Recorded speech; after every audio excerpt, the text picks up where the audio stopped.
നമുക്കെല്ലാവർക്കും എപ്പോഴും ഓർക്കാൻ ഇഷ്ടമുള്ളത് നമ്മുടെ കുട്ടിക്കാലം തന്നെ ആയിരിക്കും അല്ലേ? എനിക്കും അതെ. ഈ ആൽമരവും ആറും അമ്പലവും എൻ്റെ സ്മിത ചേച്ചിയും പിന്നെ അപ്പച്ചിയുടെ വീട്ടിലെ നല്ല രുചികളുമൊക്കെയാണ് എൻ്റെ കുട്ടിക്കാലത്തെ നല്ല ഓർമ്മകൾ. ഇവിടെയൊക്കെ കണ്ടില്ലേ എന്ത് ഭംഗിയാണ് കാണാൻ. പണ്ട് ഇതിലും ഭംഗിയായിരുന്നു കേട്ടോ. ഇപ്പോൾ ഒത്തിരി മാറ്റങ്ങളുണ്ട് ഈ സ്ഥലത്ത്. കുറേ കാര്യങ്ങൾ വഴികളൊക്കെ മാറിയിട്ടുണ്ട്. ഞാനിവിടെ എപ്പോൾ വന്നാലും കുറച്ചധികം വീഡിയോസും ഫോട്ടോസൊക്കെ എടുത്ത് വയ്ക്കാറുണ്ട്.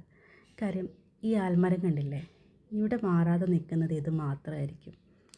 അമ്പലവും ആറുമൊക്കെ ചെറിയ ചെറിയ മാറ്റങ്ങളൊക്കെ അവിടെ വന്നിട്ടുണ്ട്. പക്ഷെ എന്നാലും ഒരു മാറ്റമില്ലാതെ നിൽക്കുന്ന ഇത് ഈ ആൽമരം മാത്രമായിരിക്കും. എൻ്റെ ഫേവറേറ്റ് സ്ഥലം എവിടെയാണെന്ന് ചോദിച്ചു കഴിഞ്ഞാൽ ഞാൻ ഇവിടെയാണെന്നേ പറയത്തുള്ളൂ. എനിക്ക് അത്ര ഇഷ്ടമുള്ളൊരു സ്ഥലമാണ് ഇത്. നമുക്കിഷ്ടമുള്ള കാര്യങ്ങളിങ്ങനെ പറഞ്ഞു കേൾക്കാനേ ആരെങ്കിലുമൊക്കെ അപ്പുറത്തുണ്ടാവുക എന്നുള്ളത് ഒരു നല്ല കാര്യമല്ലേ? എന്തോ എനിക്കും അങ്ങനെയൊക്കെ കുറച്ച് കാര്യങ്ങൾ പറയാൻ തോന്നുക. കേട്ടിരിക്കാൻ ഇഷ്ടമുണ്ടേ കൂടെ പോരെ. കാണാം കേട്ടോ.